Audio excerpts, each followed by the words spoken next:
लोक आस्था के पर्व छठ का आयोजन पूरे देश में हो रहा है और इस वक्त हम दिल्ली के आईटीओ ब्रिज पर हैं जहां पर छठ का ये पर्व मनाया जा रहा है। दरअसल दिल्ली की जो छठ पूजा समिति है उसकी तरफ से ये व्यवस्था की गई है। इस बार भी दिल्ली हाई कोर्ट की तरफ से याचिका दी गई थी कि यमुना में जो है वो छठ का पर्व मनाया जाए, लेकिन सरकार जो कोर्ट था उसने साफ तौर पर मना कर दिया और यहाँ पर एक वैकल्पिक व्यवस्था की गई है जिसमें साफ पानी के एक तालाब नुमा ये जगह बना करके यहाँ पर आयोजन किया जा रहा है। और अगर आप तस्वीरों में देखें तो लोक आस्था का जो ये प्रकृति की पूजा करने का पर्व है, अब आज इस छठ के पर्व पर डूबते हुए सूर्य को अर्घ दिया जा रहा है और ये भारतीय सनातन संस्कृति में भी पहली बार है। उगते हुए सूर्य को तो हर पर्व पर आप पूजा की जाती है, लेकिन डूबते हुए अगर सूर्य की भी कोई पूजा करता है तो केवल छठ के पर्व पर की जाती है।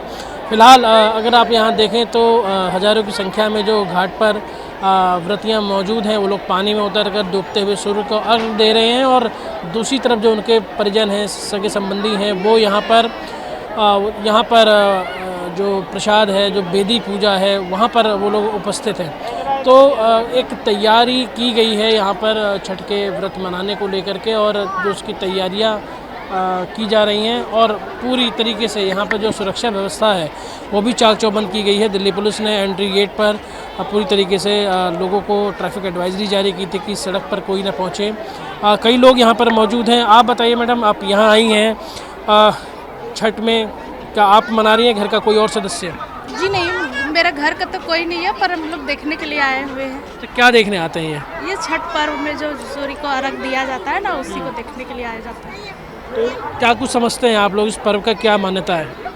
मान्यता यही है कि जैसे सूर्य को जैसे अभी अस्त हुआ उसको दिया जाता है अर्घासन, उसके बाद फिर जब अस्त होता है उस सुबह जब उदय होगा उसमें दिया जाता है ये सूर्य देवता को। हाँ।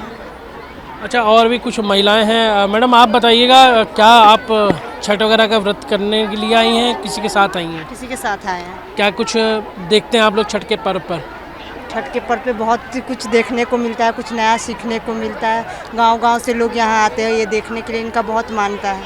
तो क्या है इस पर्व के अंदर? मतलब एक लोक आस्था तो है ही है, प्रकृति की पूजा भी होती है, समानता का भाव भी होता है। जो व्रत कर रहा है वो लोग अपना सामान वगैरह लेकर के वो खुद आते हैं यहाँ पर, चाहे वो किसी भी कितना भी राजा भी हो, रंग भी हो। बेसिकली इसमें सारे वर्ण के जितने भी लोग हैं ना जी, सब मिलजुल के एक साथ एकजुट होकर, इसमें कहीं भी कोई भेदभाव आपको नहीं दिखेगा। ठीक है, और ये हिंदू समाज में सबसे बड़ी बात है कि उगते हुए सूरज को और डूबते हुए सूरज को सिर्फ इसी पूजा में अर्घ दिया जाता है, बाकी किसी और में नहीं दिया जाता है। 3 दिन का 4 दिन का व्रत होता है। व्रतधारी 72 घंटे तक बिना पानी के, बिना अन्न के रहते हैं। नहाए खाए, खरना, सांझ कार्य, सूरज का और सुबह कार्य, ये सारा कुछ इस तरह का पूजा किसी और हिंदू उसमें नहीं है। तो पहले ये माना जाता था कि पूरब के और बिहार के लोग और पूर्वी उत्तर प्रदेश में किया जाता है, लेकिन अब देश के हर जगह दिखता है। देखिए अभी हो क्या रहा है कि अभी यहाँ पे दिल्ली की मैं बात करूँ तो यहाँ पे पहले बिहार के लोगों ने शुरू किया, बाद में यूपी के लोगों ने भी शुरू किया। अब जहाँ अभी कुछ देखेंगे, कुछ लोगों से यदि मिलेंगे तो दिल्ली वालों ने भी शुरू कर दिया है। पंजाब की तरफ जाएंगे, पंजाब के लोगों ने भी शुरू कर दिया है।